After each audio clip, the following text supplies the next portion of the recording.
Well, Tucker, hello. Welcome to Argentina. Oh, thank you I for hope having me. You're having a good time here. First of all, thank you very much for joining us Of in course. this interview. It's an honor because for us, you're a legend. So Thank you. Thank you so much. Thank you. First, I'm going to ask a few questions about your trip here to interview our presidential candidate, Javier Milei. Yes. The press here wants to know, why did you come here to interview Javier, and what was your impression of him? Did he give you hope about what's happening these days? Yes. Yes. I mean, I wanted to come see him in person. I wanted to meet him. I wanted to talk to him because the picture of Javier Milei in the United States is so distorted, and he's being presented as some sort of extremist candidate. And my understanding was that Argentina, which is a beautiful country with an intelligent, capable population, deep natural resources, a lot going for it, a once rich country, is now one of the poorest countries in the hemisphere because of bad economic policy. And when I came here, I saw that was clearly true. And so continuing with those same policies is insane. It's a crime against the people of Argentina. And Javier Milei was saying, let's try something different. And he was attacked, is being attacked in the United States as a radical. And my view is doing the same thing, keeping the same policies, is radical and crazy. And it's a crime against the people who live here. And so I wanted to meet the man who wants to try something different. Yes, keep doing the same things with the same people is not the solution. That's what he says. No, it's a crime. It's a crime. It's a crime. And, you know, I just came from a cueva, a cave, and did what everybody in Buenos Aires does every day, which is change pesos into dollars. And I was amazed by the experience. I thought if I lived in a country where I had to keep track of the exchange rate because it fluctuated throughout the day, and I sat and watched the money that I earned by working disappear, and the people who were responsible for that getting richer, I'd be very, very angry. Very, very angry. So I was surprised by how moderate and sensible Milei was. He's not a radical at all, in my opinion. He spoke what seemed to be obvious common sense. It's not working. Let's try something different. We need a harder currency. We can't allow politicians to loot the country, to steal through inflation. And I didn't find him scary or outrageous at all. He seemed very sensible to me. Yes, that's because nowadays common sense, the people who has common sense is the crazy ones, the crazy ones now. And if you think going to a cueva 4 times a day to change your money into hard currency is normal, then you're crazy, in my opinion. Yes, that's correct. Well, you're the only journalist who interviewed Trump, Bolsonaro, Bukele, and Milei, all of them. You are the only one. So what are the biggest similarities and differences you found, and why do people love this head of states, despite the fact that the traditional government-funded media always tries to, they are always against them? Of course. Well, the people benefiting from a system don't want to change the system. That's always true. And certainly in my country, in the United States, our media exist to defend the people in power. They're not directly government funded as they are in this and many other countries like Canada, but they are effectively working for the people in power. And that's disgusting. And the one thing that I would say Bolsonaro, Trump, Bukele, and Milei have in common is they're not controlled by the media. They don't care.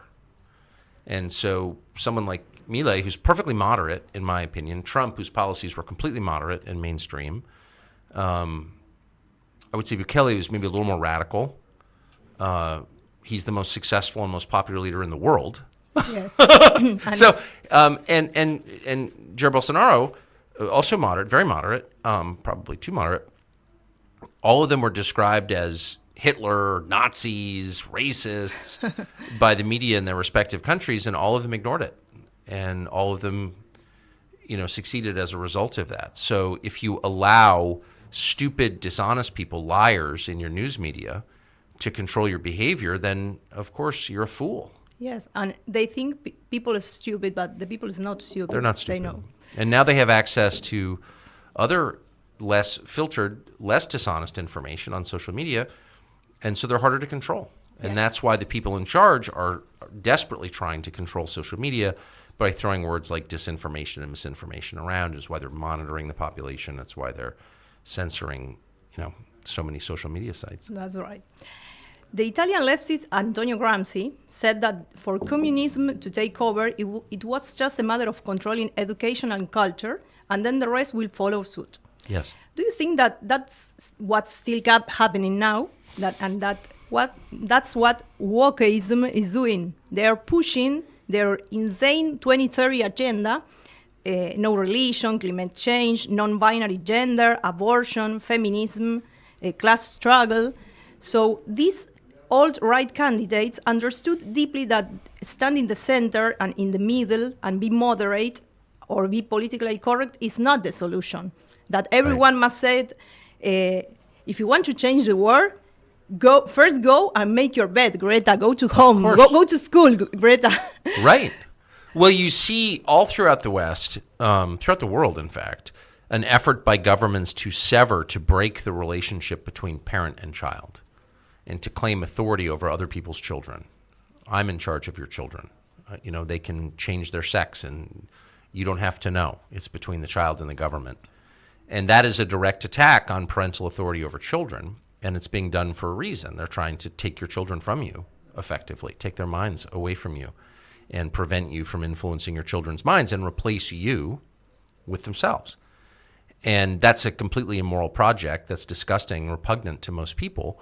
And it's done very cleverly and dishonestly under the guise of, quote, protecting children. It's the opposite of protecting children. It's imperiling children. It's destroying children.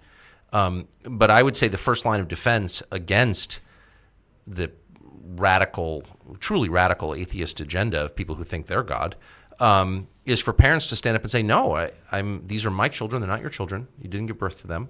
They don't share your DNA. They share mine. And I'm responsible for them. You are not.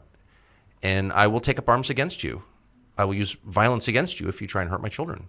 And I think that's the most basic human right. I have the right to raise my children, and you don't. And if it comes to using force, that's completely fine. It's justified in my view. They're not allowed to take your children away from you.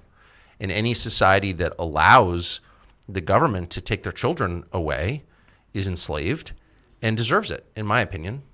I mean, I mean that. I have 4 children. I know. I'm a parent. And then they become adults and they can make their own decisions. But when they're under my roof and they're my children, they're not your children, they're mine. They're not everybody's children, our children. There's no such thing as our children. There's my children and your children. That's it. And if we love them, we have to take care of them. We love them because we're their parents. So if you're telling me that you're some greasy, dishonest politician, that you love my children more than I do, that's insane. I get my gun. Yeah, I mean it. Stay away from my children. And I'm just amazed by the unwillingness of parents, men and women, particularly men, to draw that line and say, absolutely not. No, I'll die before I allow that. So if you let them take your children away, then again, you're a slave, and so are your kids. And I don't know how you can face yourself. They don't like humanity. They want to lower the birth rates. They prefer animals and plants instead of humans. Yes. And that's very crazy. But they're not kind to animals. And I love people and animals and plants. And these are people who clear-cut the forest to put in solar panels. So, who cut down trees because, it's consistent with some theory about climate change, or who allow the Chinese to clear cut the hardwood forests of Amazonia, et cetera, et cetera. They are not stewards of nature. They're not good for animals. So whatever, I could go on about it, but I love living things, period, especially people, but also animals and plants. And these people are destroyers. Yes. How do you see the Latin American situation? We had from 2015 to 2020 an alt-right wave with Bolsonaro and other presidents, and Trump in America. From 2020 to 2023, a socialist wave. Yes. What do you think is going to happen now, and what would you like to see happening in Latin America? Well, I mean, from my perspective, I'm interested in Latin America. Obviously, I'm from the United States. I grew up on the Mexican border, and I'm interested in it. And I'm always really struck by the promise of Latin America and how much it has to. I mean, it's obviously incredibly nice people, very family-oriented, hard workers, and then just remarkable natural resources, particularly in South America, particularly in Brazil and Argentina, and Chile too. But Brazil and Argentina especially, just amazing. I mean, these should be rich countries and smart populations. I mean, these are not backward places at all, particularly Argentina. I mean, the people are very cultured and they're poor, and that's bizarre. I mean, the people, you walk around Buenos Aires and you think, how can this be poor? I mean, these are very smart people and very civilized people. And the answer, of course, is terrible leadership, terrible leadership. And in the case of Argentina, as you know better than I, of course, this is not a new phenomenon. The mismanaging of Argentina's monetary policy is, many decades old. But boy, if you could get just sensible leadership, this country and Brazil especially could be powerhouses, I think. I mean, why wouldn't they be? They once were. Yes, they have everything going for them. And if I can say something that no one ever says, they're not crowded.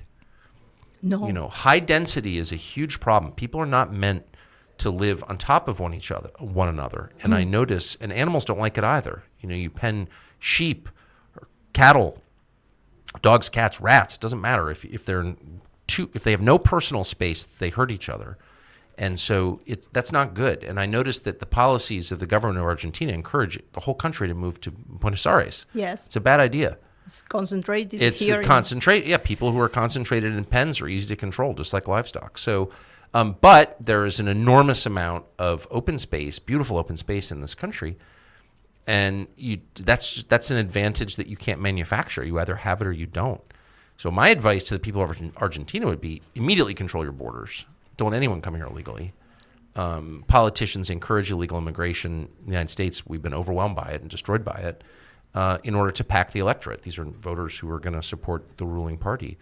But that's an offense against democracy. It's a subversion of democracy, and don't allow it. It's fake democracy. Yeah, it's fake democracy. And by the way, you don't want to live in a crowded country. I mean, leaving aside the politics of it, you don't want to. And one of the things I so admire about Bukele, the president of El Salvador, is El Salvador is the densest country in Latin America. It's got the highest population per acre. And it's very hard to manage a country like that, and he's done an amazing job. But how much easier would it be to run a country like Argentina, which has its own vast energy supplies, incredible amounts of arable farmland, ski resorts, beaches, beautiful infrastructure. Like, that can't be hard. And it's a massive country, and it's only got 46 million people? Really? Yes. Like, oh my gosh.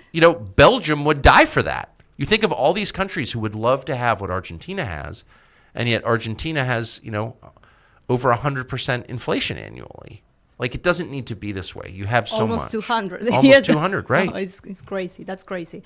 We have to change politicians. Well, Because that's exactly right. It's okay. And having everybody working for the government, like, maybe that sounds good. It doesn't work. It has never worked. And it sets up terrible incentives. It degrades people. It makes them dependent. It's not good. How do you see the Trump situation? The leftists, the Democrats, want him in jail or even dead. Mm-hmm. Do you think they can go even further with their evil plans and this political persecution? Well, it's accelerating. I mean, they've indicted him 4 times, and they told us that Trump would be found guilty of human trafficking or child sacrifice or money laundering, and they've not even alleged any of those things. The things that Trump is accused of are not even, they don't rate as crimes. Having documents in his possession that are classified, I mean, what? Okay. No one has even shown that Trump did anything, and they're still trying to put him in jail for the rest of his life. So our system has changed completely in the United States in the past 5 years, completely. And we went from an inherently stable, moderate country to something that's not inherently stable or moderate. And I'm really concerned about where this is going. It seems to be accelerating. There's something about Trump that drives the people in charge crazy. I think there are very fair criticisms you could level against Trump. They don't. They hate him because they're worried he might say true things. And if you're penalizing people for telling the truth, then you are by definition on the side of evil, in my opinion. And the people believes him. Of course they do. And they love him. Of course they do. Of That's course why they do. And, Trump says things that are exaggerated or untrue. But on the big questions, he tells the truth. And that's the sin that he's committed. No one in the United States is punished for lying anymore. The people who are punished, the people who go to jail, are the ones who tell the truth. So the last election was completely unfair. It was rigged. And that's very obvious, and it's not even an opinion. Our government agencies worked to suppress the truth about the current president, Joe Biden. That's a rigged election by definition. It's not a democratic election. It's not free and fair. And yet, for saying that, they're trying to send a guy to jail right now. It's hard as an American. I'm 54. I grew up in this country. I'm never leaving. I love it, but it's hard for me to believe how quickly our system has changed. The core presumption of American life was you can say what you believe is true, freedom of speech, and that if you are accused of wrongdoing, that you would be tried fairly, equally under the law. And those two, that's the bedrock of freedom of our system, those two promises, and both of them have been overturned in the last 5 years. It's scary as hell. Nothing like this happened before. This is the worst thing that's never happened. I mean, there was a period in the 150 years ago in the 1860s during the Civil War when the President of the United States, Abraham Lincoln, suspended core constitutional freedoms. I think that's impossible to defend. That's impossible to defend. I don't know why you'd want to defend it. But you could say, it's a civil war, it's existential, and these things need to be done. But there's not a civil war in the United States, and there's no justification for this. The people in charge are incompetent, stupid, and evil. Yes. They've been exposed as such, and they don't want to have a conversation about it. They don't want to win you to their side with argument. They don't want to make their case. They want to cling to power through force. They're tyrants. So that's what that is, and it's very obvious to. Last thing I'll say is it's interesting traveling in Latin America, where I've traveled my whole life since I was a small child. I've traveled in Latin America, and one thing I've always loved about it is the clarity with which they see the United States, because all eyes are focused on the superpower in the hemisphere, of course, and people in Latin America know how bad things can get. I mean, every one of these countries has had a military junta, revolution, a series of them. 4 presidents in a month. I mean, that's not an unusual thing here. And so when things go south in the United States, Latin Americans know exactly what they're looking at. They don't lie to themselves. They're like, oh, I know what that is. I've seen that before. And so when you travel to a place like Argentina and you ask people, like, what do you think is going on in the United States? And they're like, oh, well, the last election was rigged. Obviously. I know a rigged election. I've lived with them. And Americans are very slow to pick up on that because they haven't seen it before. They never imagined it could happen in their country. We never imagined that. Yeah. That's right. In a recent video you posted on X, you said that the rule of what you can say defines everything, and that without that we cannot have a free society, and that's the base of democracy. Do you think that massive public opinion without restrictions and fear changes politics and politicians and can change history, and that's why many social platforms censor people and their opinion? Of course. Words are what matter most. I mean, of course, you read the Hebrew Bible, what we Christians call the Old Testament, and there are, countless dozens and dozens of empires described that, 5,000 years later, we know nothing about. We know nothing about them. Okay, they're gone, and they left, in some cases, no physical trace. What remains are the words. So, armies come and go, but words remain. And, at the center of Western civilization is the Bible, and it's just a collection of words. It doesn't go bang. You can't set it off. You can't kill anybody with it.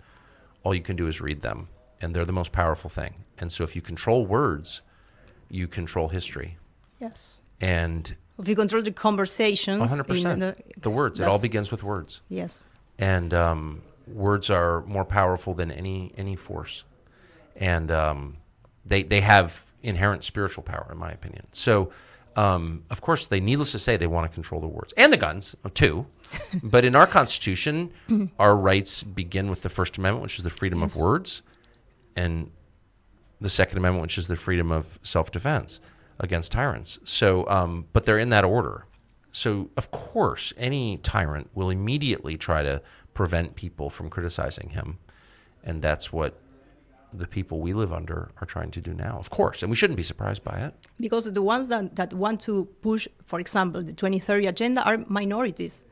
And they try to show that there are a lot of people, but there are a few people trying to push them. Well, and what's so infuriating is the double talk, is the lying. So, look, history is the story of tyrants. Every society becomes tyrannical at a certain point. We lived in a very unusual period where we had less tyranny than normal for the course of my life, and now that's changing. But what's so infuriating is to hear the tyrants use and misuse the word democracy. Democracy is a pretty simple definition. The people rule, and we can argue about what is the best mechanism for them to rule, representative democracy, direct democracy, whatever. But the concept remains the same, which is the majority of the people over time, either gradually or immediately, get their way. They get to govern themselves. They're in charge. The people rule. And so for a tiny minority of people to impose deeply unpopular policies on a population in the name of, quote, democracy is too offensive for me. I can't deal with it. I don't know the Spanish word, I'm too literal. Like, I believe that words have meaning. So you're telling me the opposite of something. And I find it almost intolerable. I find it infuriating. Yes. I'm a simple man. I want words to correspond to reality. This is a piece of paper. This is a cup of coffee. Don't tell me that that's a rainbow or a diesel truck. It's a cup of coffee. It drives me crazy to hear words misused like that. Or maybe ridiculous laws. I don't have to obey something that is so ridiculous or insane or of course. Crazy. Yes, that's right. That's right. Oh. Elon Musk on Twitter helped a lot with their government-funded media labels, showing that most of the traditional media doesn't inform the people. No. They want to indoctrinate them. Yes. So do you think that Elon changed the game significantly with Twitter, now X, in order to give back to the people the power that has been stolen from them on this platform for years, allowing now this free speech? I know there is a lot of work to do, but maybe this is a beginning, a big beginning. It's hugely significant. And we live, once again, and this is the story of human history, in the age of oligarchs. The people with the most money make all the decisions. Again, there was a period where the population, the average citizen of the United States anyway, felt like, well, I'm a citizen. I have rights. I have power. And of course, the average person has no power and knows that now. So all the power is vested in a small group of very rich people. And so I hate to say it because it's not consistent with what, with the system of government I want to live under, but it's just the reality of modern life. To have the richest man in the world take up the cause of free speech is hugely significant, and it does change everything. All you need is one outlet, one widely disseminated popular outlet where people are allowed to say what they really think, and you will change the world. That is true. And what's so interesting is to see, and I don't even like the word journalists because they're not journalists, they're propagandists working for the criminals in power, but to hear self-described journalists attack Elon Musk, whose only sin is allowing people to say what they think. How can you think that's bad if you're calling yourself a journalist? Again, I'm an older man. I'm 54, so I tend to get caught up and I get mad about something and I can't get over it. But the behavior of journalists in the West is an endless source of disgust for me. I have no respect at all. I despise them.